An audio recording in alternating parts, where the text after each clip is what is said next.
बीरबल और गायब हुआ बादशाह भाग 1। अगर बादशाह ही गायब हो जाए तो राज क्या करेगा? यही सवाल एक सुबह पूरे आगरा में गूंजने लगा। एक ठंडी सुबह जब सूरज हल्का सा निकला था, बादशाह अकबर का पलंग खाली मिला। महल के दरवाजे खुले थे, कोई संघर्ष नहीं, कोई शोर नहीं, और अकबर गायब। दरबारियों में हड़कंप मच गया। कोई बोला, उन्हें काफिरिस्तान के जासूस उठाकर ले गए होंगे। कोई बोला, अरे नहीं, उन्होंने कोई साधु वाला भेष बना लिया होगा और साधना को निकल लिए होंगे। पर बीरबल खामोश थे। उन्होंने बस जमीन की ओर देखा और धीरे से मुस्कराए। बीरबल की पहली चाल बिना तलवार लड़े लड़ाई। बीरबल सबसे पहले गए महल के बाग में। वहां उन्होंने देखा, एक फूल की क्यारी बर्बाद थी, मिट्टी उल्टी हुई। बीरबल बोले, जहां पनाह यहां से निकले हैं। सिपाही बोला, पर ये तो पागलपन है। बीरबल बोले, पागल वही है जो बीरबल को पागल समझे। छुपे सुराग और चतुर चालें। बीरबल ने महल के रसोई घर से शुरू किया। वहां उन्हें दिखा, बादशाह की पसंदीदा इलायची की खीर अधूरी रखी है। जहां पनाह इतनी स्वादिष्ट खीर छोड़कर कभी नहीं जाते। जरूर कोई खास कारण है। फिर बीरबल गए दरबार के गुप्त तहखाने में। वहां की दीवार पर हल्के से खरोंच के निशान थे, Z3। अब ये तो कोड था, पर कोई जानता नहीं था इसका मतलब क्या है, सिवाय बीरबल के। बीरबल बोले, Z3 मतलब जाफर महल की तीसरी मंजिल का गुप्त द्वार। रहस्यमय दरवाजा और आवाज। जाफर महल की तीसरी मंजिल पर बीरबल पहुंचे। वहां दीवार में एक नक्काशी थी जो दिखने में फूल जैसी थी, लेकिन उसे घुमाते ही घड़-घड़ की आवाज आई और दीवार खुल गई। अंदर अंधेरा था। सिर्फ एक धीमी सी आवाज गूंज रही थी, अगर तुम्हें अकबर चाहिए तो 3 सवालों के जवाब लाओ।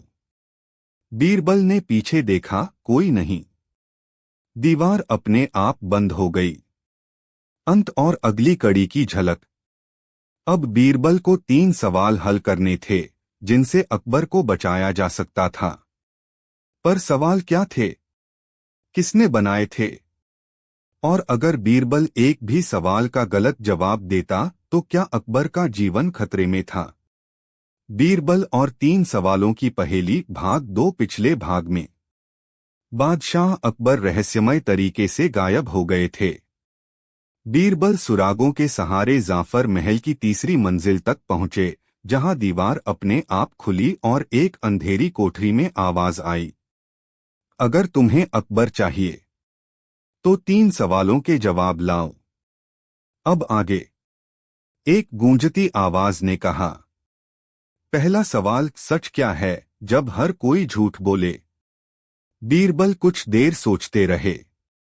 फिर बोले, अगर हर कोई झूठ बोले तो किसी एक का झूठ बाकी के झूठ से मेल नहीं खाएगा और वहीं से सच की झलक मिल जाएगी। आवाज फिर गूंजी। सही उत्तर। दीवार से एक चमकती हुई सुनहरी चाबी बाहर निकली। अब दूसरी आवाज आई। दूसरा सवाल, राज्य का सबसे बड़ा मूर्ख कौन है? बीरबल मुस्कराए। उन्होंने उत्तर दिया, जो बिना सोचे किसी की बातों में आ जाए और जो बिना प्रमाण किसी आवाज से डर जाए। आवाज फिर आई, तुमने खुद को ही मूर्ख कह दिया। बीरबल बोले, तो फिर मैं सीख चुका। और सबसे बड़ा मूर्ख वो होता है जो सीखने से इनकार करे। दीवार फिर खुली, दूसरी चाबी बाहर आई। अब बचा था तीसरा और सबसे खतरनाक सवाल। अब तीसरी आवाज गूंजी, सबसे रहस्यमय अंदाज में। तीसरा सवाल, परछाई के पीछे कौन है? जो राजा को गायब कर सकता है पर खुद दिखाई न दे। इस बार बीरबल थोड़ा घबरा गए। उन्होंने दीवारों को देखा, जमीन को टटोला, फिर एक दीपक जलाया। दीपक की रोशनी में दीवार पर एक परछाई हिल रही थी, जबकि सामने कोई व्यक्ति नहीं था। बीरबल बोले, जो राजा को गायब करे और खुद दिखे नहीं, वो या तो छल है या राजमहल का अपना आदमी। और इस पूरी योजना में केवल एक ही इंसान है जो राजा तक बिना रोक-टोक पहुंच सकता है, और वो है। दीवार से धुआं निकला और सामने एक नाम उभरता गया। और फिर एक और झटका। जैसे ही बीरबल तीसरी चाबी उठाने को आगे बढ़े, एक दूसरी परछाई सामने आ गई, एक असली इंसान। उसके चेहरे पर नकाब था, हाथ में तलवार। और वो बोला, तुम बहुत चतुर हो बीरबल, पर अब तुम्हारी चतुराई यहीं खत्म होगी। बीरबल चौंक गए। तुम कौन हो? क्या तुमने ही अकबर को गायब किया? वो व्यक्ति हंसा और बोला, नहीं, मैं सिर्फ एक संदेशवाहक हूं। असली खिलाड़ी तो अभी सामने आना बाकी है। दीवार फिर बंद हो गई। बीरबल अकेले अंधेरे में रह गए, लेकिन अब उनके पास तीनों चाबियां थीं। और सामने एक रहस्य जो महल के भीतर ही किसी गद्दार की ओर इशारा करता था। अंत या एक और शुरुआत? अब सवाल ये है, क्या बीरबल उस गद्दार को पकड़ पाएंगे? और क्या अकबर अब भी जीवित हैं? या ये एक बड़ी साजिश की शुरुआत है? अब तक की कहानी। अकबर रहस्यमय ढंग से गायब हो जाते हैं। बीरबल सुरागों से एक रहस्यमयी कोठरी तक पहुंचते हैं, 3 सवाल हल करते हैं। और वहां एक नकाबपोश से सामना होता है, जो कहता है कि असली खिलाड़ी अभी सामने नहीं आया है। अब आगे। महल के भीतर एक मुस्कराता चुपचाप चेहरा। बीरबल तीनों चाबियां लेकर महल लौटे, पर अब वो पहले जैसे नहीं थे। उनकी आंखों में शक, चालाकी और चिंता सब एक साथ चमक रहे थे। उन्होंने सोचा, इक़्तिदार महल के अंदर ही है। ऐसा कोई जो राजा को बिना लड़ाई के गायब कर सके और बाहर से मदद ले सके। उन्होंने एक योजना बनाई, एक मजेदार चाल जो दरबार में हंसी का बहाना भी बनी और जाल भी। बीरबल की मिर्ची योजना। बीरबल ने एक आदेश दिया, महल के हर सेवक को आज रात विशेष भोज मिलेगा, पर उसमें एक खास चीज होगी, बीरबल की स्पेशल मिर्ची खीर। दरबारी हंसने लगे। खीर में मिर्ची? ये तो बीरबल की कोई नई चाल लगती है। बीरबल बोले, जिसका मुंह सबसे पहले जलने लगे, वही इस खेल में सबसे बड़ा मजा ले रहा है। यानी वो जो साजिश का हिस्सा है। खीर सबको परोसी गई। सबने खाई। पर एक दरबारी ने खीर को मुंह से दूर कर दिया और बोला, माफ कीजिए, मुझे खीर से एलर्जी है। बीरबल की आंखें चमक उठीं। गुप्त तहखाने की गुप्त चाबी। बीरबल ने रात को उस दरबारी मलिक जाफर का पीछा किया। जाफर धीरे धीरे राजमहल के एक पुराने हिस्से में गया, जहां एक गुप्त तहखाना था, और वहां उसने एक चाबी लगाई। बीरबल फुसफुसाए, और ये रही असली चाबी। उन्होंने जैसे ही देखा, तहखाने का दरवाजा खुला और वहां था एक बहुत बड़ा कांच का पिंजरा, जिसमें कोई बैठा था, अकबर। लेकिन जैसे ही बीरबल आगे बढ़े, तहखाने की दीवारें कांपने लगीं, और वहां सामने आया वही नकाबपोश जो पहली बार मिला था। पर नकाब अब गिर चुका था। बीरबल बोले, अब नकाब उतारो। बहुत हो गया खेल। उसने नकाब हटाया और पूरा महल कांप गया। वो कोई और नहीं बल्कि दरबार का एक पुराना और विस्मृत वजीर था, हसन अली, जिसे 5 साल पहले दरबार से निकाला गया था। हसन अली चीखा, तुम सबने मुझे भुला दिया। अब मैं अपनी सल्तनत खुद बनाऊंगा। जिसमें राजा नहीं बस मैं होऊंगा। अंत। या एक और चाल। बीरबल ने तलवार खींची, लेकिन हसन अली ने एक बटन दबा दिया और अकबर का पिंजरा धुएं में गायब हो गया। बीरबल चौंके। नहीं, अब वो कहाँ गया? हसन अली बोला, अब शुरू होगी असली परीक्षा। बीरबल, राजा अब तुम्हारे सामने नहीं, 3 नकली अकबरों के बीच छुपा होगा। अब पहचानो कौन है असली बादशाह। जारी। अगले भाग में बीरबल और 3 अकबर। बीरबल और 3 अकबर भाग 4। बीरबल हसन अली की गुफा में खड़ा था, जहां से बादशाह अकबर का पिंजरा धुएं के साथ गायब हो चुका था। अगली सुबह पूरे आगरा में ऐलान हुआ, बादशाह अकबर वापस आ चुके हैं। पर हैरानी की बात ये थी कि 3 अलग अलग स्थानों से 3 अकबर सामने आए। हर एक कहता, मैं ही असली अकबर हूं। दरबार में तीनों को लाया गया। चेहरा, आवाज, कपड़े सब बिल्कुल एक जैसे, यहां तक कि हाव भाव भी वही। बीरबल मुस्कराया, अगर तीनों ही बादशाह हैं तो असली कौन है? बीरबल की पहली चाल, राजा की याददाश्त। बीरबल बोला, हमारे राजा को मिठाइयां बहुत पसंद हैं, खासकर शाही केसर पेड़ा। उसने तीनों को पेड़ा परोसा।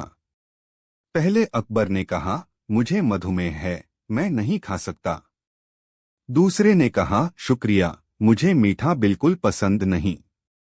तीसरे ने पेड़ा खाया और बोला, इसमें केसर कम है। हर बार तुम यही गलती करते हो बीरबल। बीरबल की भौहें हल्की सी उठीं, कुछ तो है।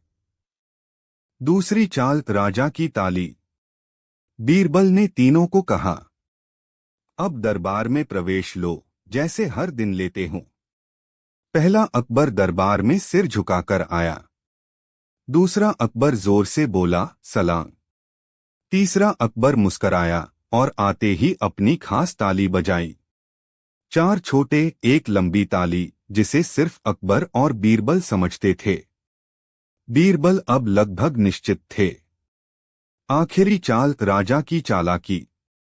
बीरबल ने मुस्कराते हुए कहा, मेरे पास एक आखिरी सवाल है। अगर तीनों में से कोई भी खुद को असली राजा माने, तो बाकी 2 को क्या सजा देगा? पहला बोला, गर्दन उड़ा दूंगा। दूसरा बोला, उन्हें कैद में डाल दूंगा।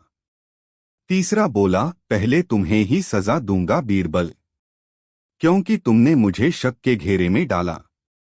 बीरबल हंस पड़े, बस यही है असली अकबर, क्योंकि सजा देने से पहले मेरी खबर लेना सिर्फ हमारा अकबर ही सोच सकता है। लेकिन एक और मोड़। अकबर ने बीरबल को गले लगाया, पर तभी दरबार के गेट पर एक घोड़ा दौड़ता हुआ आया। उस पर एक सिपाही चिल्ला रहा था, बीरबल, असली बादशाह यहां हैं। और उन्होंने कहा है 3 नकली अकबरों में से एक दरअसल खुद हसन अली है। बीरबल का चेहरा पल में गंभीर हो गया। वो बोले, तो क्या मैंने जिसे असली अकबर समझा, कहीं वो ही तो असली गद्दार नहीं? जारी। अगले भाग में बीरबल और असली नकली का असली खेल। दरबार में सन्नाटा छा गया। जिसे बीरबल ने अभी अभी असली अकबर कहा था, उसी पर शक के बादल मंडराने लगे। बीरबल की आंखें तेज हो चुकी थीं। वो अपने सामने खड़े 3 अकबरों को घूर रहे थे और अब सब कुछ दोबारा शुरू करना था, लेकिन इस बार और गहराई से। बीरबल का अगला दाव, आंखों की भाषा। बीरबल ने तीनों से कहा, अब कोई शब्द नहीं, सिर्फ मेरी आंखों में देखो और याद करो उस दिन को जब हमने झील के किनारे वो मजेदार कहानी सुनी थी। पहले अकबर की आंखों में डर था। दूसरे की आंखें खाली थीं, जैसे कुछ याद करने की कोशिश कर रहा हो। पर तीसरे की आंखें नम थीं और होठों पर हल्की सी मुस्कान, वही मुस्कान जो बीरबल हर रोज देखा करता था। बीरबल बस बोले, वो दिन जब आपने कहा था, बीरबल अगर तू एक दिन राजा बन जाए तो मुझे सलाह देना बंद मत कर देना। वो अकबर हंसे, और तूने कहा था, जहां पनाह फिर तो पूरा राज्य चुटकुलों से चलेगा। बीरबल मुस्कराए, बस यही है हमारा अकबर। हसन अली की आखिरी चाल। तभी दरबार के बाहर जोर जोर से नगाड़े बजने लगे। एक सिपाही दौड़ता हुआ आया। हसन अली अपनी पूरी सेना के साथ महल के गेट पर खड़ा है और उसने कहा है, अगर असली अकबर बाहर ना आया तो महल को राख कर देगा। बीरबल ने तीनों अकबरों की ओर देखा। अब खेल का अंत नजदीक था। उन्होंने एक योजना बनाई और एक बेहद मजेदार और चालाकी भरा सुझाव दिया। बीरबल की अजीब ड्रेस योजना। बीरबल ने तीनों अकबरों को अलग अलग रंग की पोशाक पहनाई। एक को लाल, दूसरे को नीली, तीसरे को हरे रंग की पोशाक। फिर उन्हें एक एक करके हाथ में बकरी का दूध थमाया और कहा, जो भी असली अकबर होगा उसका दूध दूध नहीं रहेगा। सभी चौंक गए। तीनों अकबरों ने दूध लिया। दोनों नकली अकबरों के दूध में कुछ नहीं हुआ, पर तीसरे के दूध में खून की बूंदें दिखाई दीं। बीरबल चिल्लाए, यही है हमारा बादशाह। दरबारी चौंक गए। बीरबल बोले, हमारे राजा ने एक बार मुझे कहा था, राजा को हर नागरिक की चिंता ऐसे करनी चाहिए जैसे मां अपने बच्चे को दूध पिलाते हुए करे। अगर बच्चा रोए तो राजा के खून में तकलीफ हो, और ये उसी भाव का प्रतीक है। अंत की ओर दौड़। अब बीरबल असली अकबर को लेकर महल के गेट तक पहुंचे। हसन अली वहां खड़ा हंस रहा था। तो आखिरकार तुमने उसे पहचान ही लिया, वो बोला। पर क्या तुम उसे बचा भी सकोगे? बीरबल बोले, तेरी चालें अब खत्म। और अब शुरू होगा अकबर बीरबल की जोड़ी का असली प्रहार। पर जैसे ही बीरबल और अकबर ने आगे कदम बढ़ाया, एक तीर हवा में सिसकता हुआ आया और सीधा बीरबल की ओर जारी। अगले भाग में बीरबल की आखिरी सांस या आखिरी चाल। क्या बीरबल उस तीर से बच पाए? क्या हसन अली की आखिरी चाल अब भी बाकी है? तीर हवा में गूंजता हुआ सीधे बीरबल की ओर आया। सारी सभा सांस रोक कर देख रही थी। और तभी छप, बीरबल मीन पर गिर पड़े। खून बह रहा था। अकबर चिल्लाए, बीरबल। हसन अली हंसते हुए बोला, ये था मेरा आखिरी तीर, जो सीधा तुम्हारे दिमाग की रोशनी बुझा गया। दरबारी स्तब्ध, सिपाही स्तब्ध, अकबर तक घुटनों के बल गिर पड़े। पर तभी बीरबल की आंख खुली और मुस्कान वापस आई। बीरबल की उंगलियां हिलीं। उन्होंने धीरे से आंख खोली और हल्का सा हंसे।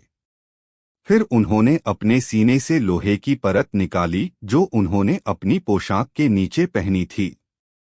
बीरबल बोले, हसन अली, तेरी चालें पुरानी हो गई हैं।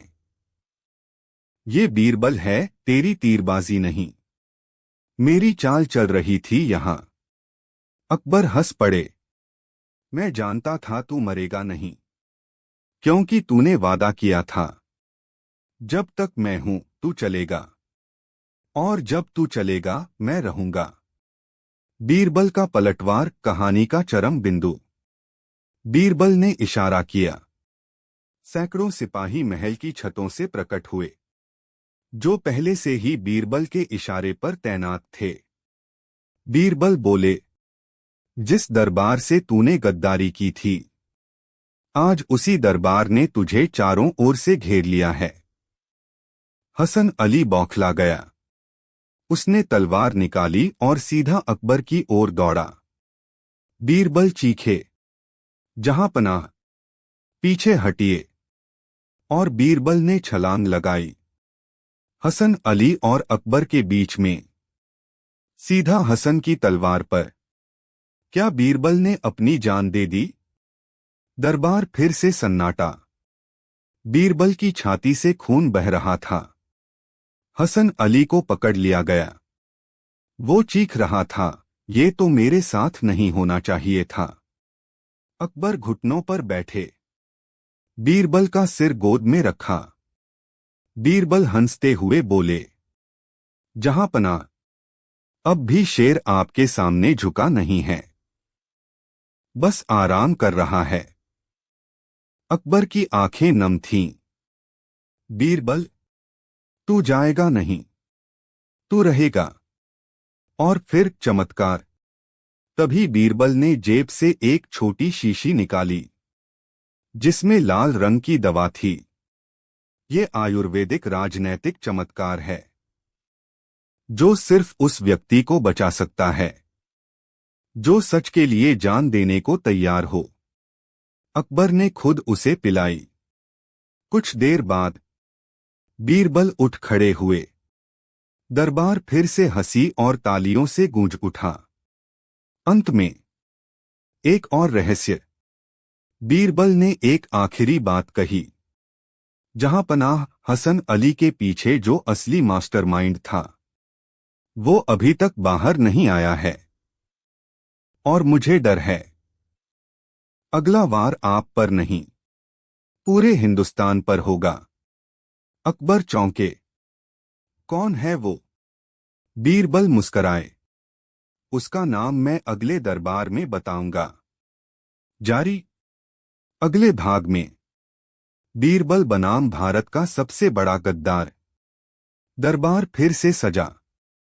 बीरबल अब ठीक थे और उनकी बुद्धि पहले से भी तेज। पूरा राज्य जानना चाहता था, आखिर वो कौन है जो हसन अली के पीछे था। बीरबल दरबार में खड़े हुए और बोले, जहां पनाह, वो व्यक्ति इतना चालाक है कि उसने न तो खुद कोई खत लिखा न नाम बताया, लेकिन उसकी हर चाल में एक सुराग था। और वो सुराग छिपा था उसके शब्दों में नहीं, उसकी चुप्पी में। अकबर ने पूछा, पर उसका नाम?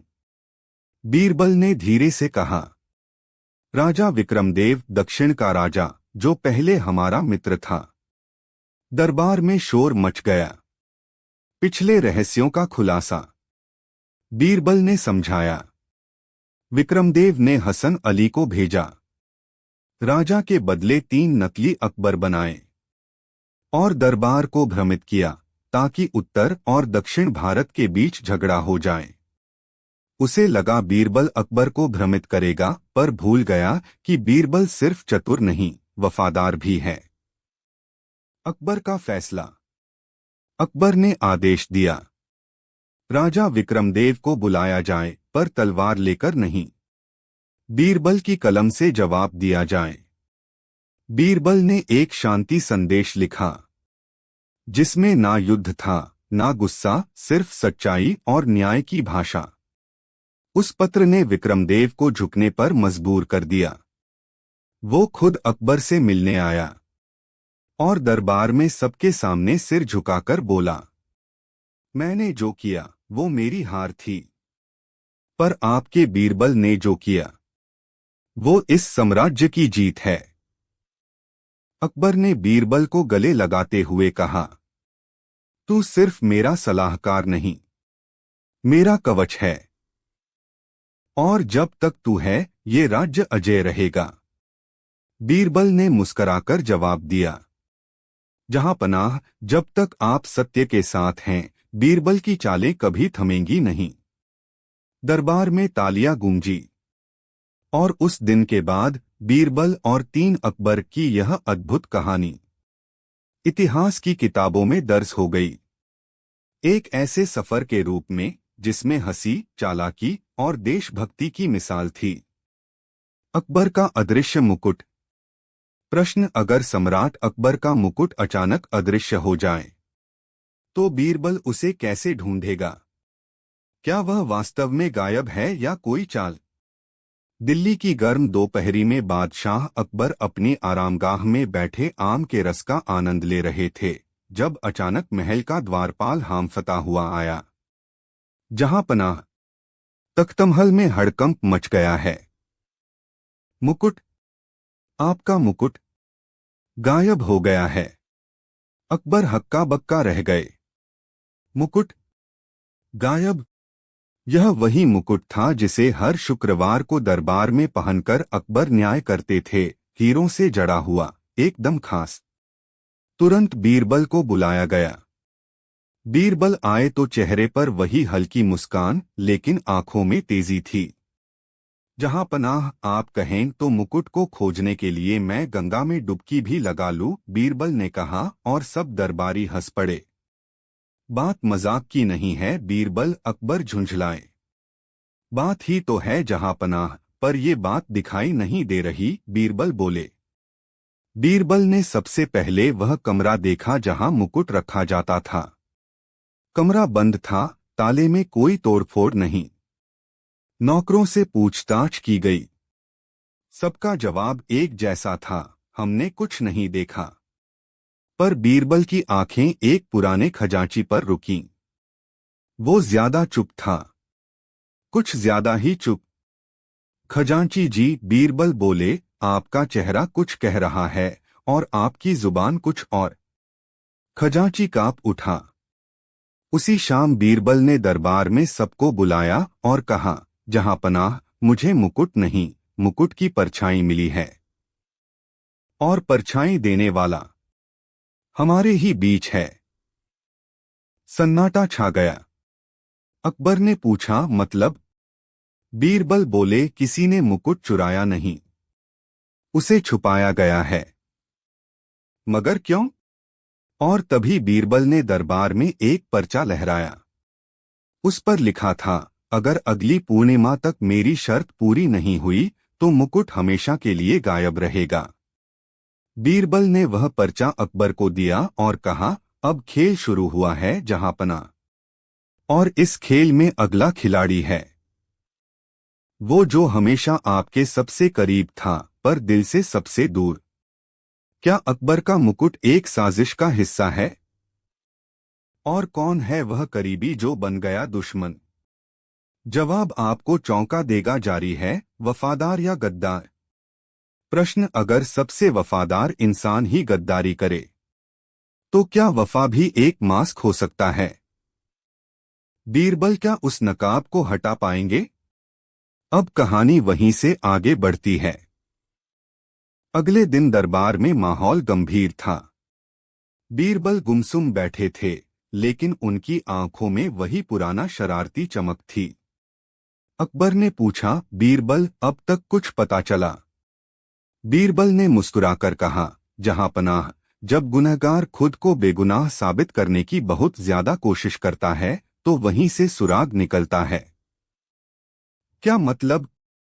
मतलब ये कि मुकुट चुराने वाला हमारे बीच ही है और उसने अभी तक सबसे ज्यादा मदद करने की कोशिश की है। दरबार में हर दरबारी एक दूसरे को शक की नजरों से देखने लगा। तभी बीरबल ने एक नाम लिया, राजा टोडरमल। मैं? बीरबल, तुम्हारा दिमाग तो खराब नहीं हो गया? टोडरमल गरज उठे। बीरबल ने कहा, बिल्कुल नहीं। आप ही थे जो कल सबसे पहले मौके पर पहुंचे थे। आप ही ने कमरे की चाबी रखने का जिम्मा लिया था और सबसे ज्यादा अफरातफरी मचाई। टोडरमल चिल्लाए, ये झूठ है। बीरबल मुस्कुराए, तो फिर इस पर्चे को देखिए। बीरबल ने एक और पर्चा दिखाया जिसमें वही हाथ की लिखावट थी और वो कोई सरकारी दस्तावेज था जिस पर टोडरमल के दस्तखत पहले से मौजूद थे। अब दरबार सन्न। सबकी नजर टोडरमल पर थी। टोडरमल घबराकर बोले, बीरबल, ये तो बस एक सबक सिखाने के लिए किया गया था। सबक? बादशाह को? अकबर गुस्से से बोले। मैंने सोचा, अगर एक बार मुकुट गायब हो जाए तो आप समझेंगे कि वजीरों की अहमियत क्या होती है। बीरबल बोले, वजीर की अहमियत मुकुट से नहीं, अपने कर्मों से होती है। और आपने जो किया वह अहमियत नहीं, घमंड दिखाता है। अकबर ने टोडरमल को माफ कर दिया, लेकिन उनकी जगह 1 महीने के लिए हटाने का हुक्म दिया। और मुकुट? वह महल के तहखाने में छुपाया गया था, उसी जगह जहां पुराने खजाने रखे जाते थे। मामला सुलझ गया था। पर तभी एक और धमकी भरा पर्चा मिला। इस बार लिखा था, मुकुट तो मिल गया, पर सम्राट का विश्वास अब भी खो जाएगा। अगला निशाना है राजसी खजाना और अगला खिलाड़ी है बीरबल खुद। अब सवाल ये है, क्या बीरबल सचमुच फंस गए हैं किसी चाल में, या वो खुद कुछ छुपा रहे हैं? जारी है बीरबल की परीक्षा। प्रश्न: जब सवाल बीरबल पर उठे तो क्या बीरबल खुद को बेगुनाह साबित कर पाएंगे या चतुराई इस बार मात खा जाएगी? दरबार में सनसनी फैल गई। वो बीरबल जिनकी चतुराई पर पूरी सल्तनत को नाज था, अब उन्हीं पर शक की उंगली उठ रही थी। अकबर ने गंभीर स्वर में कहा, बीरबल, इस पर्चे में तुम्हारा नाम लिखा है। क्या कहना चाहोगे? बीरबल ने मुस्कुराकर जवाब दिया, जहांपनाह, मैंने तो जीवन भर सच्चाई की सेवा की है। लेकिन अगर शक मुझ पर है तो मैं खुद को कठघरे में खड़ा करता हूं। बीरबल का यह जवाब सुनकर दरबारियों में खुसुर-पुसुर शुरू हो गई। किसी ने कहा, हो सकता है ये बीरबल की नई चाल हो, तो किसी ने फुसफुसाया, अब देखो, शेर खुद अपने जाल में फंसता है या बाहर आता है। अकबर ने फैसला सुनाया, बीरबल, 3 दिन के भीतर साबित करो कि तुम निर्दोष हो, वरना तुम्हें अपने पद से हटना होगा। अब शुरू हुआ खेल, असली परीक्षा का। बीरबल ने सबसे पहले वो पर्चा लिया और उसके कागज का विश्लेषण करवाया। पता चला कि वो पर्चा उसी कागज पर लिखा गया था जो सिर्फ शाही लेखागार, राजकोष विभाग में इस्तेमाल होता है। और अब बीरबल पहुंचे सीधे वहां, लेकिन इस बार अकेले नहीं। उन्होंने अपने साथ ले लिया जोधाबाई के भरोसेमंद सेवक हरीराम को, जो हर बात पर घबराकर हिचकियां लेने लगता था। हरीराम, बीरबल बोले, अगर तिजोरी से कोई चोरी करना चाहे तो सबसे पहले वह क्या करेगा? हरीराम हकला गया, जाकर तिजोरी की चाबी ढूंढेगा। और चाबी कहाँ है? मुख्य खजांची के पास। पर वो तो इस समय काशी यात्रा पर है। बीरबल के दिमाग की घंटी बजी, तो फिर चाबी किसने ली? तभी उन्हें एक सेवक की संदिग्ध हरकतें नजर आईं। नाम था विक्रम, जो बीते कुछ महीनों से ही दरबार में नियुक्त हुआ था। उसे हर जगह ज्यादा घुसपैठ करने की आदत थी, और हर बार जब बीरबल सवाल पूछते, वह जवाबों में हंसी जोड़ देता। बीरबल बोले, विक्रम, कल रात कहाँ थे? विक्रम बोला, मैं तो अपने कमरे में आराम फरमा रहा था। बीरबल मुस्कुराए, अजीब बात है, क्योंकि तुम्हारा कमरा तो राजसी खजाने के ठीक ऊपर है और हमने वहां की छत पर चप्पल के निशान पाए हैं, बिल्कुल तुम्हारे नाप के। अब विक्रम हड़बड़ा गया। उसकी हंसी गायब हो चुकी थी। तो क्या हुआ? मैंने कोई चोरी नहीं की। बीरबल बोले, ये तो पता लगाना बाकी है। लेकिन तुम्हारा झूठ तो पकड़ा गया। अगले ही दिन बीरबल ने दरबार में एक संदूक लाया और बोला, इस संदूक में छुपा है असली राज, और वो भी जिसने मुझे फंसाने की कोशिश की। अकबर ने संदूक खुलवाया, उसमें से निकली एक नकली चाबी, चुराया गया एक पर्चा और एक मुखौटा। यह मुखौटा उस व्यक्ति का है जो दरबार में नौकर बनकर छुपा था, लेकिन असल में है एक पुराना दुश्मन फैजी जो कभी अकबर की सेना से निकाला गया था। पूरा दरबार सन्न। बीरबल बोले, उसने विक्रम के रूप में दरबार में घुसपैठ की, मुकुट गायब कराया, तोडरमल को उकसाया और अब मुझे फंसाकर पूरी सल्तनत को बदनाम करना चाहता था। अकबर बीरबल से गले लग गए। तुमने फिर एक बार साबित कर दिया कि अक्ल की तलवार तलवार से तेज होती है। लेकिन कहानी यहीं खत्म नहीं होती, क्योंकि उसी रात बीरबल को एक और संदेश मिला। इस बार कोई चोर नहीं, कोई दुश्मन नहीं, बल्कि खुद भविष्य उन्हें पुकार रहा था। संदेश में लिखा था, अगर बीरबल इतने चतुर हैं तो क्या वह कल रात तारे टूटने से पहले नीति की पहेली को सुलझा पाएंगे। इस बार खेल सिर्फ अक्ल का नहीं, आत्मा का भी है। नीति की गुफा। प्रश्न, क्या बीरबल सच में नीति की गुफा का राज सुलझा पाएंगे या फिर उन्हें खुद उस गुफा में खो जाना होगा। अगले दिन रात के अंधेरे में, जब पूरा दिल्ली महल शांति की चादर में लिपटा हुआ था, बीरबल के पास एक और रहस्यमयी संदेश आया।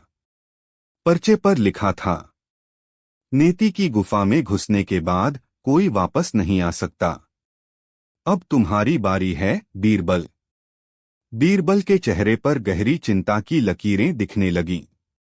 एक तरफ वह अपनी चालाकी से सबको बचा रहे थे और दूसरी तरफ यह अजीबोगरीब चुनौती आ रही थी। क्या यह किसी पुराने दुश्मन का खेल था या कोई नई साजिश। अकबर के पास पहुंचे बीरबल। जहां पनाह, मुझे लगता है कि यह केवल एक चतुराई का खेल नहीं है, यह कुछ और है। किसी ने मुझे खुली चुनौती दी है और नीति की गुफा का मतलब बहुत गहरे रहस्यों से जुड़ा हो सकता है। अकबर गुस्से से बोले, फिर क्यों न इस गुफा को तुरंत ढूंढकर उस व्यक्ति को पकड़ लिया जाए। नहीं जहांपनाह, यह गुफा एक भौतिक स्थान नहीं है, यह गुफा हमारी सोच की गहरी छावनी है। जब कोई नीति को चुनौती देता है तो उसका दिल और दिमाग उस गुफा में फंस जाते हैं, बीरबल ने बताया। तो फिर हमें क्या करना चाहिए? अकबर ने पूछा। हमें बस यह समझना होगा कि जो खेल खेला जा रहा है वह क्या है। गुफा में घुसने के बाद कोई वापस नहीं आ सकता, क्योंकि जो भी अंदर जाता है वह अपनी पहचान खो देता है। यह चुनौती मानसिक रूप से बहुत खतरनाक हो सकती है। बीरबल ने अपनी योजना बनाई और उसे लेकर महल के बाहर एक पुरानी कुटिया में पहुंचे जो किसी समय मठ हुआ करती थी। वह मठ एक रहस्यमयी स्थान था जहां हर रात रहस्यमय घटनाएं घटती थीं। बीरबल ने महसूस किया कि यही वो जगह हो सकती है जहां से यह चुनौती शुरू हुई होगी। बीरबल ने कुटिया के भीतर पहुंचते ही एक पुराने खंडहर जैसे कमरे को देखा जहां हर दीवार पर अजीब सी आकृतियां और संकेत उकेरे हुए थे। कमरे के बीचों बीच एक बड़ा सा पत्थर था और उस पर अंकित था एक पहेली। जो वजूद खुद को खो देता है वही नीति की गुफा का दरवाजा खोल सकता है। यह पढ़कर बीरबल चौंक गए। उनका मन इस पहेली पर अटक गया।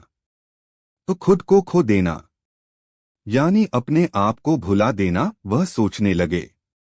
इसी दौरान कमरे की एक दीवार हिलने लगी और अचानक सामने एक गहरी गुफा का मुंह प्रकट हुआ। यह तो वही गुफा है, बीरबल ने खुद से कहा और धीरे धीरे गुफा के अंदर कदम रखा। गुफा का अंधेरा बहुत घना था, लेकिन बीरबल को कोई डर नहीं था।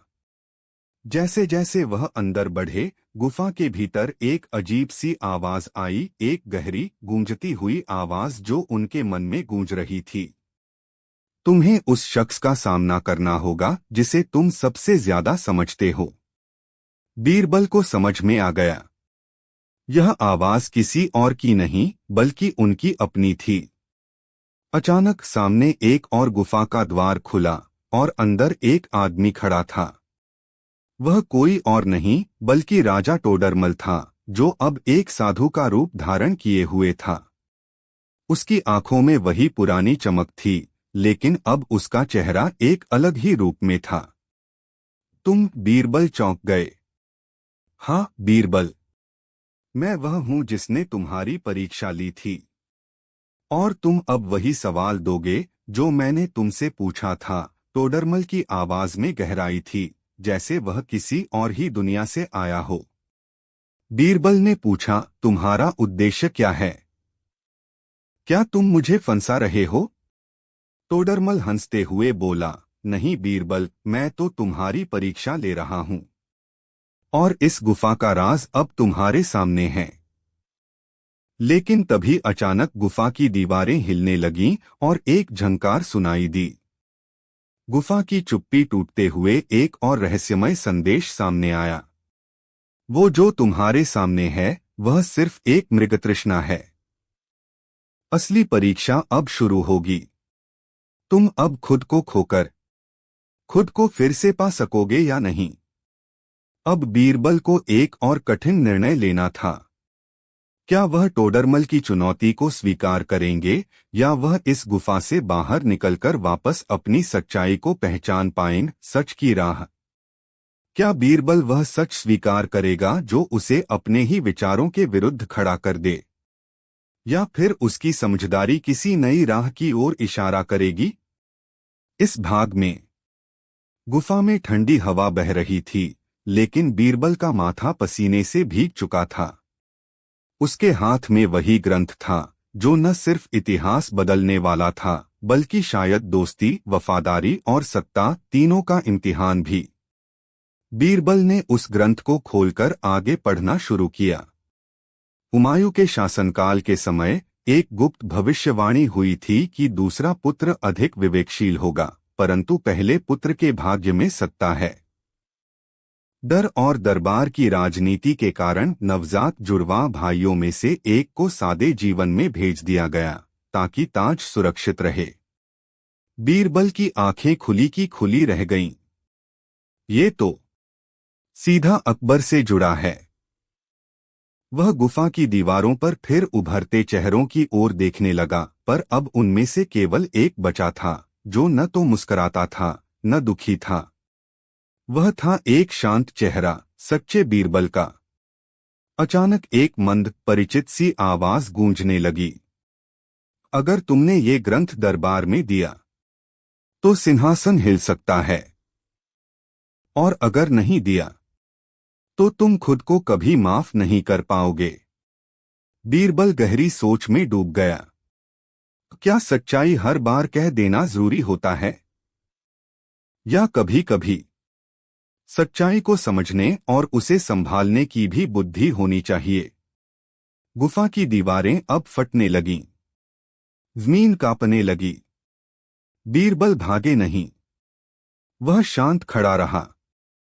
तभी एक दरार से तेज रोशनी फूटी और एक बूढ़ा साधु प्रकट हुआ, वही जिसने बीरबल को यहां तक पहुंचाया था। बीरबल, उसने कहा, तुमने गुफा की परीक्षा पास कर ली है, लेकिन अगली परीक्षा गुफा के बाहर है। वहां जहां तुमको तय करना है कि ताज बचाना है या सच। बीरबल ने पूछा। साधु बाबा, क्या सच का मतलब हमेशा तख्त बदलना होता है?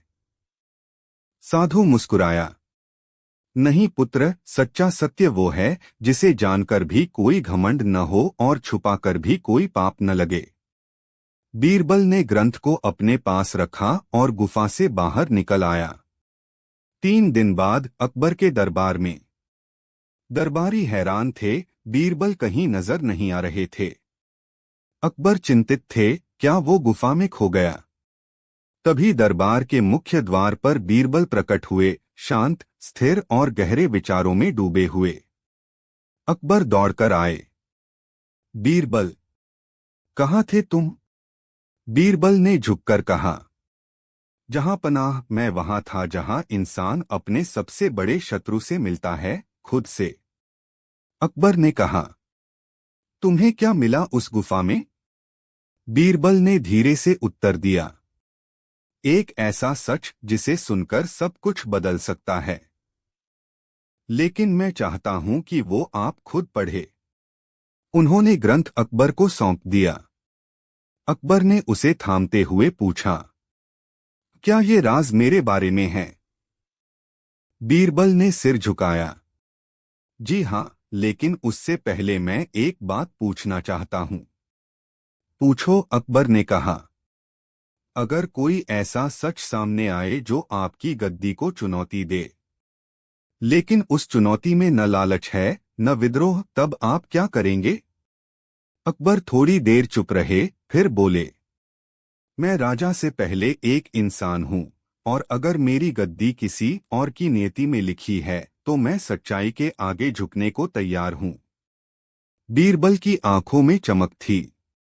लेकिन तभी एक तेज हवा दरबार में घुसी और वही साधु प्रकट हुआ। सम्राट अकबर, उसने ऊंची आवाज में कहा, जो आप सोच रहे हैं वह आधा सच है। असली उत्तराधिकारी सिर्फ खून से नहीं, कर्म से तय होता है। और अब समय आ गया है कि कर्म की परीक्षा हो, सबके सामने। अकबर, बीरबल और दरबार स्तब्ध। और तभी दरबार के बाहर एक सिपाही दौड़ते हुए आया। जहां पनाह, एक नया विद्रोही खुद को असली वारिस बता रहा है, और उसने सेना भी तैयार कर ली है। बीरबल ने साधु की ओर देखा। ये असली उत्तराधिकारी है या फिर किसी नए षड्यंत्र की शुरुआत, राज की चाबी? क्या बीरबल वह राज उजागर करेगा जो सम्राट अकबर के ताज को हिला सकता है, या वो सच्चाई को दबाकर वफादारी निभाएगा? गुफा में खड़े बीरबल के हाथ कांप उठे। उनके सामने सदियों पुराना इतिहास पलटता जा रहा था। ये तो पूरे मुगल साम्राज्य की नींव हिला देगा। बीरबल ने बुदबुदाते हुए ग्रंथ को बंद किया। वो साधु अब शांत भाव से बोला, बीरबल, तुम्हें यह ग्रंथ दरबार में पहुंचना है या नहीं, ये तुम्हारी परीक्षा है। पर याद रखना, अगर तुमने यह राज छुपाया तो सच्चाई की राह से मुड़ जाओगे, और अगर उजागर किया तो ताज उलट सकता है। बीरबल ने कहा, मगर एक बात बताओ, क्या ये सच है? कहीं ये फिर से कोई षड्यंत्र तो नहीं? साधु मुस्कुराया, ये सच है, पर पूरा सच अभी तुमने पढ़ा नहीं। बीरबल ने ग्रंथ खोला और आगे पढ़ना शुरू किया। अकबर का जन्म एक कठिन समय में हुआ। सम्राट हुमायूं की रानी ने जुड़वा बच्चों को जन्म दिया था, लेकिन केवल एक को राजसी महल में रखा गया और दूसरा एक साधारण परिवार को सौंप दिया गया। कारण, डर। दरबार के भीतर आपसी द्वेष से बचने के लिए यह फैसला हुआ। बीरबल ने पन्ना पलटा। जिसे रखा गया वो बना अकबर, और जो छुपाया गया उसका नाम था अरशद। अरशद। बीरबल ने नाम दोहराया। तो इसका मतलब है, कहीं कोई है जो अकबर से भी पहले राजा बनने का अधिकार रखता था। साधु धीरे से बोला, हाँ, और वो आज भी जीवित है, तुम्हारे बहुत ही करीब। यह सुनते ही बीरबल की आंखों के सामने एक चेहरा घूम गया। दरबार का एक बुद्धिमान, चुपचाप रहने वाला व्यक्ति, जो कभी सत्ता की लालसा नहीं दिखाता था। राजकीय पुस्तकालय का प्रमुख, रहमान साहब। बीरबल को याद आया कि रहमान साहब को हर पुराने दस्तावेज का गहरा ज्ञान था, लेकिन कभी भी उन्होंने किसी वंश या इतिहास पर टिप्पणी नहीं की। क्या रहमान वही अरशद हैं? ये तुम ही जान सकते हो, बीरबल, साधु ने कहा। अब बीरबल खड़ा था दो रास्तों के बीच। एक तरफ अकबर, उसका मित्र, उसका सम्राट, जिसके लिए उसने न जाने कितनी बार जान जोखिम में डाली थी। दूसरी तरफ सच्चाई, जो इतिहास बदल सकती थी, और शायद सल्तनत भी। अगले दिन बीरबल वापस दरबार लौटा। चेहरे पर गंभीरता थी। उसके हाथ में वही ग्रंथ था। अकबर ने उसे देखते ही पूछा, बीरबल, तुम 3 दिन तक कहाँ थे? हमने तो समझा तुम खो गए। बीरबल ने मुस्कुराकर जवाब दिया, जहां पनाह खोया नहीं, खुद को ढूंढ कर लाया हूं। अकबर ने पूछा, क्या तुम्हें गुफा का रहस्य समझ में आया? बीरबल ने हाथ में ग्रंथ दिखाते हुए कहा, हाँ जहांपना, पर मैं ये किताब आपको तभी दूंगा जब आप मुझे एक वचन दें। कैसा वचन? अकबर ने चौंकते हुए पूछा। बीरबल ने कहा, आप इस ग्रंथ को पढ़ने के बाद जो फैसला करेंगे उसमें मेरे प्रति आपका कोई निजी भाव नहीं होगा। अकबर ने कुछ क्षण सोचा, फिर सिर हिलाया। मैं वचन देता हूं बीरबल। बीरबल ने ग्रंथ उन्हें सौंप दिया। अकबर पढ़ते गए, पन्ना दर पन्ना। उनके हाथ कांपने लगे, माथे पर पसीना, आंखें डबडबा गईं। ये कैसे हो सकता है? तो मैं असली वारिस नहीं हूं। बीरबल चुप खड़ा रहा। अकबर उठे, दरबार में टहलते हुए बोले, तो क्या अब मैं ताज छोड़ दूं? क्या बीरबल यही चाहते हो तुम? बीरबल झुककर बोले, नहीं जहांपना, मैं सिर्फ सच्चाई चाहता हूं, और वो मैंने आपके सामने रख दी है। इतने में दरबार के मुख्य द्वार पर आवाज गूंजी, अगर मैं ही वो असली उत्तराधिकारी हूं तो मैं अपनी पहचान छोड़ता हूं। मेरे लिए सच्चाई महत्वपूर्ण है, पर सिंहासन नहीं। वह आवाज रहमान साहब की थी। पूरे दरबार में सन्नाटा छा गया। रहमान आगे आए, बोले, मैं वही अरशद हूं, पर मैं जानता हूं कि जो जिम्मेदारी अकबर ने निभाई है वो शायद मैं नहीं निभा पाता। मुझे मेरी पहचान चाहिए, मेरा ताज नहीं। अकबर ने रहमान को गले लगाया। भाई, अब मैं जानता हूं कि क्यों मुझे हमेशा तुम्हारी आंखों में एक अलग सी चमक दिखती थी। और यहीं बीरबल मुस्कुराया। झूठ को चुप कराना आसान है, पर सच को इज्जत से रखना वही असली राजधर्म है। इस तरह एक सबसे बड़ा रहस्य उजागर हुआ। लेकिन सल्तनत बची रही क्योंकि सच को अपनाया गया, ना कि दबाया। और तभी एक दूत दौड़ते हुए दरबार में आया, पसीने से लथपथ। जहांपना, सीमा पर एक नया खतरा मंडरा रहा है। कोई है जो खुद को सच्चा वारिस कह रहा है, और उसने सेना तैयार कर ली है। अब सवाल ये है, क्या यह कोई और झूठ है, या फिर एक और गहरी साजिश? ताज का दावा। प्रश्न, क्या ताज एक शाही प्रतीक है या उससे कहीं अधिक? क्या वह सचमुच उस व्यक्ति का है जो उसे पहनने का हकदार है, या वह उसका है जो उसे समझे और सही मायनों में उसका कीमत जानता हो? अब से आगे ताज की चमचमाती आभा महल के दरबार में फैली हुई थी। अकबर ने ताज को थामा, लेकिन उनका चेहरा गंभीर था। क्या मुझे यह ताज सचमुच पहनने का हक है? उन्होंने बीरबल से पूछा, जो खड़े होकर चुपचाप उन्हें देख रहे थे। क्या इस ताज का दावा केवल वो कर सकते हैं जो इसे जन्म से मिले हैं, या वो भी जो उसे निभा सकें? बीरबल ने गहरी सांस ली और कहा, जहांपनाह, ताज वही असली है जिसे पहनने वाला उसे सिर्फ दिखावे के लिए न पहने। वह ताज सचमुच उसे मिलता है जो अपने कार्यों और कर्मों से इसे सही साबित करता है। अकबर की आंखों में एक हल्की सी चमक आई। उन्होंने ताज को सिर पर रखा और दरबार की ओर देखा।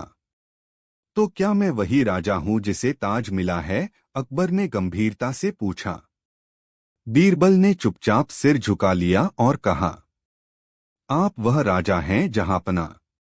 आपने इस ताज को पाने के बाद यह समझा कि इसका असली मतलब सिर्फ सत्ता और रुतबा नहीं, बल्कि इस ताज की जिम्मेदारी और सेवा है। और आपने यह जिम्मेदारी निभाई है। सभी दरबारी और मंत्री चुपचाप खड़े हो गए। अकबर ने बीरबल को देखा और फिर अरशद की ओर, जो शांत मुद्रा में खड़ा था। और तुम रहमान अरशद, क्या तुम यह ताज चाहते हो? अरशद मुस्कराया। नहीं जहांपनाह, मैं तो सेवा का कीमत जानता हूँ। यह ताज उसी के सिर शोभा देता है जिसने इसे सद्भावना और अपने देश की सेवा के लिए पहना है। मेरा अधिकार इस ताज पर नहीं है। अकबर ने देखा कि अरशद ने कभी भी ताज के लिए कोई जिद नहीं की। वह केवल अपनी भूमिका निभाने में यकीन करता था। इसीलिए अकबर ने फिर कहा, इस ताज का दावा वही कर सकता है जो इसे सच में अपने कीमत को समझे, अपने कार्यों से साबित करे, और सबसे अहम, जो खुद को दूसरों से बड़ा न समझे। अकबर ने ताज को सिर पर पहना और दरबार में यह घोषणा की, आज से इस ताज का दावा वही है जो इसे पहनने का हकदार है। और मैं यह ताज वही व्यक्ति समझता हूँ जो न केवल राजा बनता है बल्कि सच्चे अर्थों में एक नेता बनता है। सभी दरबारियों ने एकजुट होकर शोर मचाया, जहांपनाह अकबर जिंदाबाद।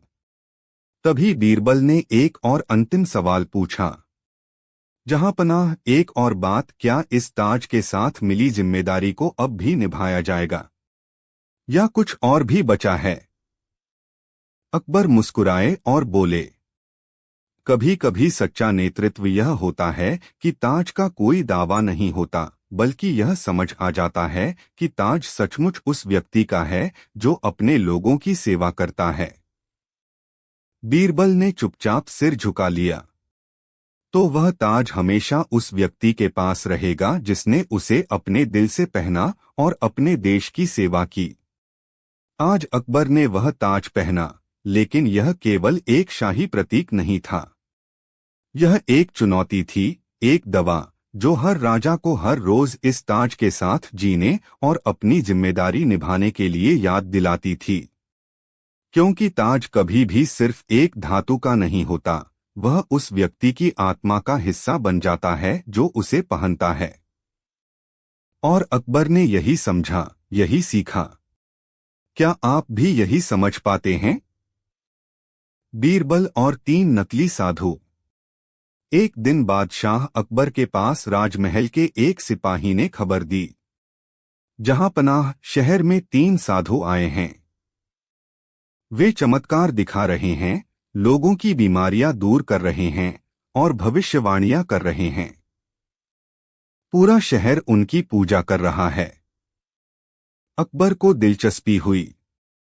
अगर वे इतने सिद्ध हैं तो हमें भी मिलना चाहिए। दरबार में बुलाओ। साधुओं का आगमन। 3 साधु दरबार में आए। सफेद दाढ़ी, भगवा वस्त्र, माथे पर चंदन टीका, हाथ में माला और लकड़ी की छड़ी। वे शांत स्वर में बोले, महाराज, हम तीनों हिमालय से आए हैं। वहां वर्षों तप किया है। अब संसार की सेवा करना चाहते हैं। अकबर ने पूछा, तुम्हारे पास क्या चमत्कार हैं? पहला साधु बोला, मैं बिना औषधि के रोग ठीक कर सकता हूं। दूसरा बोला, मैं किसी का भी भविष्य बता सकता हूं, उसकी आंखों में देखकर। तीसरा बोला, मैं किसी के भी जीवन में सुख समृद्धि ला सकता हूं, बस आशीर्वाद से। अकबर चौंके, अगर ऐसा है तो तुम दिव्य पुरुष हो। बीरबल चुपचाप देख रहे थे। उन्होंने कहा, जहांपनाह, क्या मैं इन्हें कुछ प्रश्न पूछ सकता हूं? अकबर बोले, बिल्कुल। पहली चाल, बीमारी की परीक्षा। बीरबल बोला, पहले साधु महाराज, आप रोग दूर कर सकते हैं? तो एक बीमार व्यक्ति को ठीक कर दीजिए। एक बूढ़ा आदमी लाया गया जिसे घुटनों में बहुत दर्द था। साधु ने मंत्र पढ़ा, कुछ चूर्ण दिया और कहा, खाओ और देखो चमत्कार।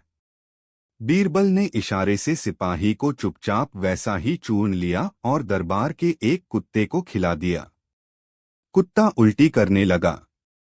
बीरबल बोले, महाराज, अगर यही चूर्ण लोगों को दें तो लोग बीमार नहीं, मृत हो सकते हैं।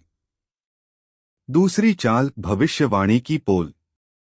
अब बीरबल ने दूसरे साधु से कहा, आप भविष्य जानते हैं? तो बताइए, मेरे हाथ में क्या है? बीरबल ने अपनी मुट्ठी में कुछ छुपा लिया। साधु ध्यान मुद्रा में बोले, आपकी मुट्ठी में चांदी का सिक्का है। बीरबल ने मुट्ठी खोली, उसमें नीम की पत्ती थी। बीरबल बोले, भविष्य बताने वाले अगर वर्तमान न जाने तो उनके भविष्यवाणी की क्या गारंटी? दरबार में हंसी फैल गई। तीसरी चाल, समृद्धि की सच्चाई। तीसरे साधु बोले, मैं जिस पर हाथ रख दूं उसका भाग्य बदल जाता है। बीरबल बोले, अच्छा, तो आप खुद इतने साधारण वस्त्र में क्यों हैं? साधु मुस्कराया, हम साधु हैं, हमें लोभ नहीं। बीरबल बोले, फिर दरबार में आने से पहले तुमने क्यों कहा था कि तुम्हें सोने का आसन दिया जाए और खाने में बादाम पिस्ता हो? अकबर चौंके, क्या यह सत्य है? सिपाही ने सिर झुकाकर कहा, हाँ जहांपनाह, इन्होंने ठहरने के लिए मखमली बिछावन और 12 सेवक मांगे थे। नकाब उतरता है। बीरबल ने इशारा किया, तभी सिपाही नकली दाढ़ियां और वस्त्र ले आया। बीरबल बोले, जहांपनाह, ये तीनों ठग हैं। ये लोग अलग अलग शहरों में घूम घूम कर भोले लोगों को ठगते हैं। उन्होंने गुप्तचरों से पता करवाया था, तीनों पहले बनारस, पटना और उज्जैन में धोखाधड़ी कर चुके थे। अकबर क्रोधित हुए, इन पर कड़ी सजा होनी चाहिए। बीरबल बोले, जहांपनाह, इन्हें सजा तो मिलनी ही चाहिए, पर एक सबक के साथ। बीरबल की अनोखी सजा। बीरबल ने आदेश दिया, इन तीनों को पूरे शहर में जुलूस में घुमाया जाए, लेकिन भगवा वस्त्र में नहीं, मूर्खों के कपड़े पहनाकर। उनसे कहा गया कि वे चौराहों पर खड़े होकर लोगों को बताएं, हम साधु नहीं, ठग थे। हमें सजा मिली क्योंकि हमने जनता की आस्था से खेला। तीनों शर्म से गिड़गिड़ाने लगे। जनता ने सीखा कि हर भगवा वस्त्रधारी साधु नहीं होता। कहानी का अंतिम मोड़।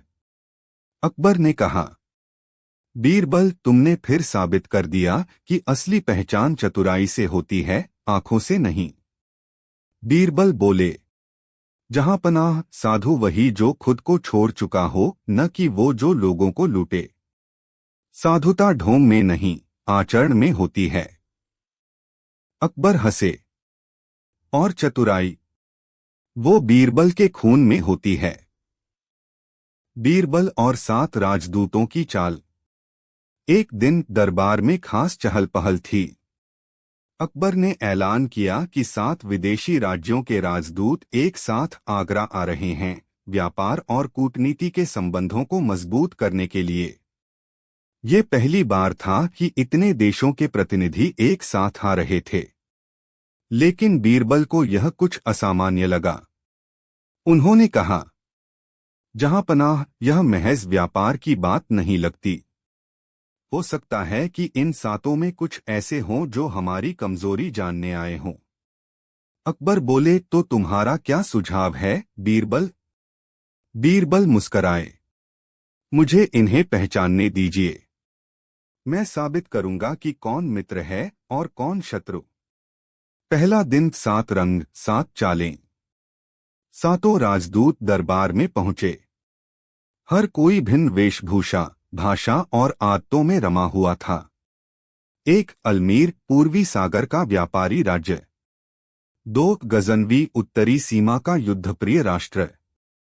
3 नीलांग, दक्षिण का कलाप्रेमी देश। 4 दक्खनपुर, पर्वतीय व्यापारिक क्षेत्र। 5 चीनारगढ़, बर्फीले जंगलों का राजा। 6 पर्शा, अरब सागर के व्यापारी। 7 काफरिस्तान, रहस्यमय वेश और चालाकी वाला क्षेत्र। बीरबल ने देखा, सभी राजदूत एक ही समय में आए, एक ही महल में ठहरे और एक जैसी बातों में रुचि ले रहे थे, पर उन बातों का संबंध न व्यापार से था, न संस्कृति से, बल्कि शाही सेना, खजाने और दरबारी व्यवस्था से था। बीरबल की पहली चाल, सपनों की रोटी। अगली सुबह बीरबल ने सभी राजदूतों को शाही भोज पर आमंत्रित किया, पर जब वे बैठे तो परोसे गए सपनों की रोटियां। हर थाली में कुछ नहीं था, सिर्फ एक चिट्ठी। जो असली राजा का दोस्त है उसे भूख नहीं सताएगी, जो शत्रु है वह झूठ बोलेगा। सिर्फ दो राजदूतों ने हंसते हुए कहा, अद्भुत, यह तो आपकी परख की परीक्षा है। हम भोजन के लिए नहीं, सौहार्द के लिए आए हैं। बाकी 5 भड़क उठे, ये क्या मजाक है? हमें असली भोजन चाहिए। बीरबल ने मुस्कराकर दरबार में कहा, जहां पनाह, जो अतिथि हमारी संस्कृति का सम्मान न करे वह मित्र नहीं हो सकता। दूसरी चाल, सवालों की 7 दीवारें। बीरबल ने अगली परीक्षा के लिए 7 कमरों वाली एक भूल भुलिया बनवाई। हर कमरे में एक सवाल था, जवाब सही दो तो आगे बढ़ो वरना वहीं रुको। प्रश्न जैसे, यदि किसी राजा के पास शक्ति है पर न्याय नहीं तो वह कैसा राजा है? अगर 2 देशों में दोस्ती हो पर एक सेना बढ़ाए तो सच्ची मित्रता है या डर की चाल? राजा का असली बल किसमें होता है, तलवार में या जनता के भरोसे में? सिर्फ 3 राजदूत अंत तक पहुंचे, बाकी या तो भ्रम में फंसे या जवाबों में झूठ पकड़े गए। तीसरी चाल, बोलती हुई मूर्तियां। बीरबल ने एक खास आयोजन करवाया, एक हॉल जिसमें 7 मूर्तियां खड़ी थीं। हर मूर्ति किसी एक राजदूत से मिलती जुलती थी। बीरबल ने सभी से कहा, इन मूर्तियों को देखो और बताओ कौन सी तुम्हारी आत्मा से मेल खाती है। कुछ ने उस मूर्ति को चुना जिसके पास तलवार थी, कुछ ने धन संख्या को चुना, पर 2 राजदूतों ने एक शांत मूर्ति की ओर इशारा किया जो किताब और फूल लिए थी। बीरबल बोले, तलवार और धन का लोभ रखने वाले खुद को प्रकट कर गए, पर जो ज्ञान और शांति चुनते हैं वही सच्चे मित्र हैं। गुप्त साजिश का भेद। रात को बीरबल ने गुप्तचरों को सक्रिय किया। पता चला कि गजनवी, काफरिस्तान और पर्शा के राजदूत रात में मिलते थे और भारत की रक्षा योजनाओं की जानकारी चुराने की कोशिश कर रहे थे। एक गुप्त संदेश भी मिला, अगर आगरा की सीमा कमजोर हो तो उत्तर पश्चिम से हमला तय। बीरबल ने वह संदेश अकबर को दिखाया। अकबर बोले, तो तुमने असली दुश्मनों को पहचान ही लिया। बीरबल ने एक आखिरी सभा बुलाई, सभी राजदूतों को बैठाया, फिर बोला, अब हम राजाओं की असली परीक्षा करेंगे, ईमान की कसौटी। उन्होंने हर राजदूत के सामने एक संदूक रखा और कहा, इसमें स्वर्ण मुद्राएं हैं, जो चाहें एक एक संदूक ले सकते हैं। जो इसे ले जाएंगे उन्हें खुले आम मित्र घोषित किया जाएगा। 3 राजदूतों ने संदूक उठाया और चलने लगे। बीरबल बोला, रुकिए, वह संदूक नहीं, हमारी परीक्षा थी। उन्होंने संदूक खोले, उसमें धातु के सिक्के थे और एक चिट्ठी। लोग ने आपको धोखा दिया। बाकी 4 राजदूत वहीं बैठे रहे।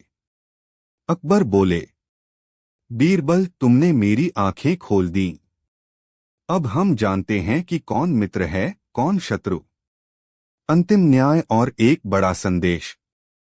3 राजदूतों को देश छोड़ने का आदेश मिला। बाकी 4 को सम्मानपूर्वक राजकीय उपहार और व्यापार समझौते दिए गए। अकबर ने घोषणा की, हमारे राज्य की असली ताकत तलवार में नहीं, बीरबल की बुद्धि में है। बीरबल मुस्कराया और बोला, जहां पनाह, राज्य को जीतने के लिए सेनाएं नहीं, चालें आती हैं, और चालों में भी सबसे असरदार होती है सच्चाई। अकबर बीरबल की रहस्यमयी मुसीबत। बीरबल को समझ नहीं आया कि वो आवाज किसकी थी। उसने चारों तरफ देखा, तलवार अब जमीन पर गिर चुकी थी और महल में सन्नाटा पसरा था। सुबह होते ही बीरबल ने अपनी जांच शुरू की। महल के हर कोने को छाना, पहरेदारों से सवाल किए, लेकिन कोई सुराग नहीं मिला। इसी बीच अकबर को होश आया। उन्होंने धीरे से कहा, बीरबल, मैंने सपना देखा। कोई पुरानी आत्मा आई थी और वो कह रही थी कि मेरे ही किसी अपने ने मुझे धोखा दिया है। बीरबल चौंका। अपने यानी कोई दरबारी? अकबर ने सिर हिलाया। या तुम? बीरबल मुस्कुराया, लेकिन अंदर से उसका दिमाग अब तेजी से काम कर रहा था। उसी शाम बीरबल ने एक अजीब योजना बनाई। उसने महल के सबसे पुराने तहखाने में एक दीप जलाकर रखा और वहां चुपचाप बैठ गया। उसे उम्मीद थी कि वो छाया फिर लौटेगी। आधी रात होते होते फिर वही ठंडी हवा चली, वही नीली छाया, वही तलवार हवा में उठी। लेकिन इस बार बीरबल तैयार था। उसने तुरंत एक नीले रंग का पाउडर हवा में फेंका, जिससे छाया पर रंग चिपक गया। और तभी वो छाया भागी। दीवारों के पार नहीं, दरवाजे से बाहर। बीरबल दौड़ा पीछे। छाया भागते भागते महल की रसोई से होकर एक पुराने कमरे में दाखिल हुई। बीरबल ने झपटकर दरवाजा बंद कर दिया और जब उसने अंदर जाकर देखा तो छाया कोई आत्मा नहीं थी। वो था राजा का ही एक सबसे पुराना दरबारी, राजगुरु हरिदत्त। हरिदत्त चुप था। बीरबल ने पूछा, तुम ये सब क्यों कर रहे थे? हरिदत्त ने धीमे स्वर में कहा, क्योंकि राजसिंहासन अब मेरे योग्य था। और बीरबल, तुम्हें हटाए बिना मैं राज का दूसरा सबसे बुद्धिमान आदमी नहीं बन सकता था। बीरबल हंस पड़ा, पर अब तुम सबसे मूर्ख कहलाओगे। अगले दिन दरबार में सच्चाई सामने आई। अकबर चौंके, लेकिन खुश भी हुए कि बीरबल ने फिर एक रहस्य सुलझा दिया। लेकिन तभी एक सैनिक दौड़ता हुआ आया। महाराज, महल के बगीचे में एक अजीब पत्थर मिला है, उस पर कुछ संस्कृत में लिखा है। और जब से उसे निकाला है, पूरे महल में अचानक अंधेरा छा गया है। बीरबल चुप हो गया। उसने धीमे से कहा, ये तो नागशिला जैसी बात लग रही है। आखिर क्या है इस नागशिला का रहस्य? क्या बीरबल का सामना अब किसी और शक्ति से होने वाला है? अकबर, बीरबल और नागशिला का श्राप, भाग 3 इंच। पिछले भाग में बीरबल ने नीली छाया का रहस्य सुलझा लिया, जो दरअसल हरिदत्त की साजिश थी। लेकिन अब महल के बगीचे में एक रहस्यमयी पत्थर मिला है, जिसे नागशिला कहा जा रहा है, और उसके साथ ही महल में अजीब घटनाएं शुरू हो गई हैं। महल में अचानक सन्नाटा छा गया था। तेज धूप वाले दिन में अचानक काले बादल घिर आए और पूरे राजमहल के ऊपर घना अंधेरा छा गया। राजा अकबर ने तुरंत बीरबल को बुलवाया। बीरबल, यह क्या हो रहा है? सुबह तो सब ठीक था, और अब ये नागशिला? बीरबल ने उस पत्थर को देखा, काला, चिकना, और उस पर नाग की आकृति खुदी हुई थी। उसके चारों ओर एक अजीब सी गर्म हवा घूम रही थी, जैसे कोई पुराना अभिशाप जाग गया हो। बीरबल ने धीरे से कहा, महाराज, ये पत्थर साधारण नहीं। इसकी उत्पत्ति शायद तक्षक वन से है, वहां जहां मान्यता है कि नागों के देवता सोते हैं। अकबर ने पूछा, तो अब क्या होगा? बीरबल बोला, इस पत्थर को छेड़ना शायद नाग देवताओं की नींद में खलल डालना था, और अब हमें उनके क्रोध का सामना करना पड़ सकता है। अगली रात महल के सैनिकों ने बताया कि बगीचे में नागों की परछाइयां दिख रही हैं। किसी ने देखा कि पत्थर के पास एक बूढ़ा व्यक्ति खड़ा है, जिसकी आंखें चमक रही थीं, और उसके हाथ में एक 3 मुहा त्रिशूल था। बीरबल वहां पहुंचा। उस बूढ़े ने कहा, इस पत्थर को छूने वाला अगर नागवंश का उत्तराधिकारी नहीं तो उसे श्राप भोगना होगा, और अकबर का वंश अब समाप्ति की ओर है। बीरबल चौंक गया। अकबर का वंश? पर क्यों? बूढ़ा बोला, क्योंकि उस शिला के नीचे एक और रहस्य दबा है, अकबर के पूर्वजों द्वारा छुपाया गया एक नागमणि, और उस पर केवल एक व्यक्ति का अधिकार है। कौन? बीरबल ने पूछा। बूढ़ा मुस्कुराया और बोला, जिसके शरीर में अर्धनाग का रक्त हो। बीरबल सन्न रह गया। उसने पूछा, ऐसा कौन हो सकता है? बूढ़ा धीरे धीरे अंधेरे में गायब होने लगा और जाते जाते सिर्फ एक वाक्य कहा, उसका नाम खुद बीरबल है। क्या बीरबल सच में अर्धनाग है? क्या नागमणि की रक्षा के पीछे उसका ही कोई गहरा रहस्य छिपा है?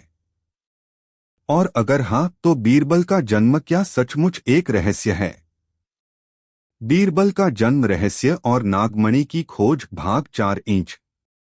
दरबार में खलबली मच गई थी। बीरबल चुप था, लेकिन उसकी आंखों में पहली बार डर की झलक दिखी। अकबर ने कहा, और वो वाक्य, बेटा, कभी नाग देवता की मूर्ति को देखकर सिर मत झुकाना, तू उनकी औलाद है। बीरबल ने उस रात अपनी मां की पुरानी डिबिया खोली। उसमें एक लिपटा हुआ पत्र मिला। यदि यह पत्र तू पढ़ रहा है तो तुझे तेरी सच्चाई जान लेनी चाहिए। पत्र में लिखा था, तेरे जन्म से पहले मैं तक्षक वन के राजा नागेंद्र की शरण में गई थी।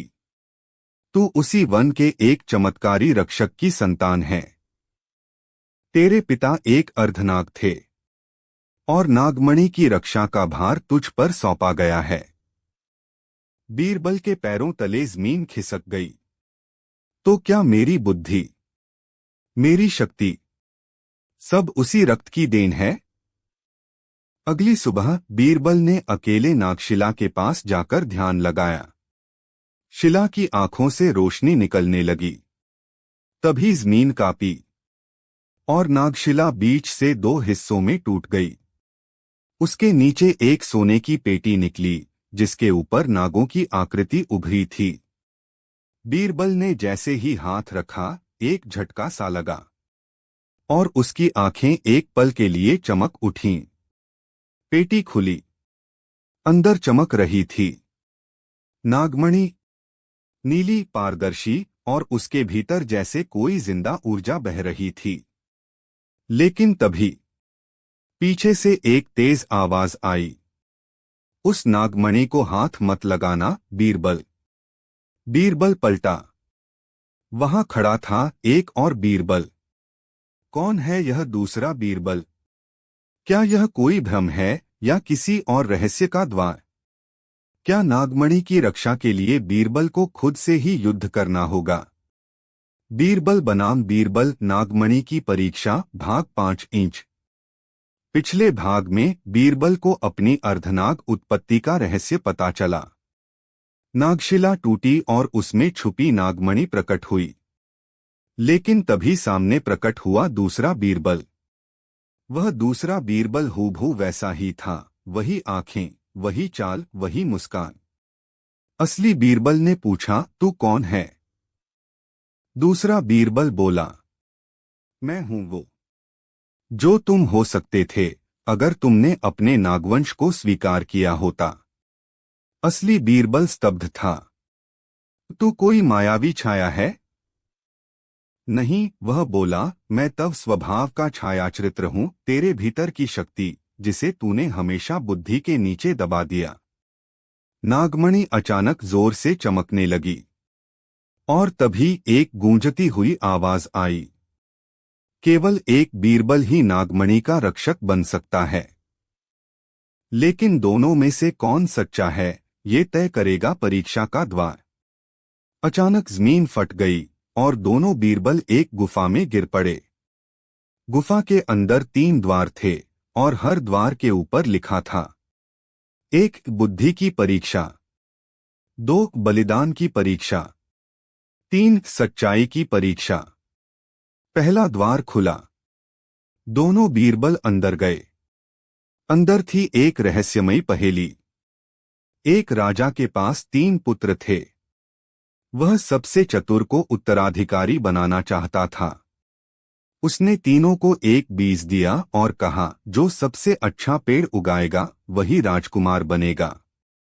तीनों ने मेहनत की, पर बीज से कुछ नहीं उगा। लेकिन एक ने बीज लौटा दिया और कहा, ये बीज नकली है। राजा ने उसी को उत्तराधिकारी चुना। क्यों? पहले बीरबल ने जवाब दिया, क्योंकि उसने हार मान ली। दूसरे बीरबल ने कहा, क्योंकि उसने सच कहा। दूसरा द्वार खुल गया। अब बलिदान की परीक्षा थी। सामने एक सांप का फन निकला और बोला, तुम में से जो नागमणि का रक्षक बनना चाहता है उसे अपनी सबसे प्रिय चीज छोड़नी होगी। असली बीरबल चुप रहा, फिर कहा, मैं अकबर दरबार, अपनी पहचान, अपना नाम छोड़ने को तैयार हूं। दूसरा बीरबल मुस्कुराया, मैं अपने सारे ज्ञान को छोड़ने को तैयार हूं। तीसरा द्वार अब चमकने लगा। सच्चाई की परीक्षा। यहां कोई सवाल नहीं था, बस एक शीशा रखा था। बिना बोले दोनों बीरबल उसमें झांके और शीशे में दोनों में से केवल एक की परछाई दिखी, असली बीरबल की। दूसरा बीरबल अब धुएं में बदल रहा था। उसने कहा, अब तू जान गया। तेरी सबसे बड़ी शक्ति तेरी सच्चाई थी, न बुद्धि न बल। और वो अंत में बोला, लेकिन नागमणि अब तेरी नहीं, उसे कोई और ले गया है। बीरबल चौंक उठा, कौन? कौन ले गया नागमणि? क्या बीरबल ने अपनी सबसे बड़ी शक्ति खो दी है? और क्या अब राजमहल पर कोई नया संकट आने वाला है? नागमणि की चोरी और शहंशाह की कसम, भाग 6, अंतिम भाग। बीरबल गुफा से बाहर भागा, पर नागमणि वहां नहीं थी। जमीन पर एक पदचिन्ह दिखाई दे रहा था, जो सीधे महल की ओर जाता था।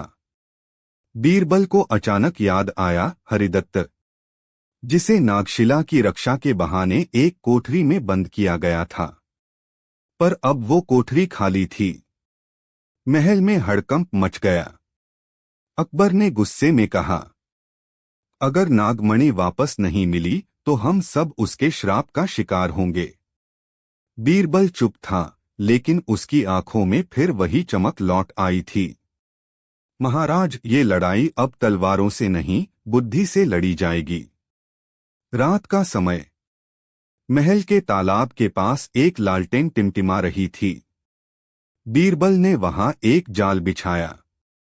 वो जानता था, हरिदत्त अब शक्तिशाली नहीं, मगर लालची अब भी है। और जैसा सोचा वैसा हुआ। हरिदत्त चुपके से नागमणि लेकर आया, और जैसे ही उसने लालटेन की रोशनी में कदम रखा, चारों तरफ से सैनिकों ने घेर लिया। हरिदत्त हंसा, क्या करोगे नागमणि लेकर? ये अब मेरे रक्त को पहचान चुकी है। बीरबल बोला, पर तू सच्चा रक्षक नहीं। नागमणि तुझसे नहीं, सच्चाई से जुड़ी है। बीरबल ने मणि को हाथ में लिया, और इस बार बिना कोई झटका आए मणि शांत हो गई। उसका नीला प्रकाश अब हल्के सुनहरे रंग में बदल गया था। अकबर आगे आए। बीरबल, तूने फिर एक बार साबित कर दिया कि सच्चा योद्धा वही है जो अपने भीतर की सच्चाई से भागता नहीं। बीरबल ने मणि वापस शिला के नीचे छुपा दी और कहा, महाराज, ये मणि शक्ति नहीं, जिम्मेदारी है। इसे वही संभाल सकता है जो कभी इसे पाने की लालसा न रखे। अकबर ने कसम खाई, जब तक सूरज चांद रहेंगे नागमणि को कभी लालच की नजर से नहीं देखा जाएगा। सीख। सच्ची बुद्धिमानी सिर्फ पहेलियां सुलझाने में नहीं, बल्कि अपनी सच्चाई स्वीकारने में होती है। शक्ति कभी बाहरी नहीं होती, वो हमारे अंदर की नीयत में छुपी होती है।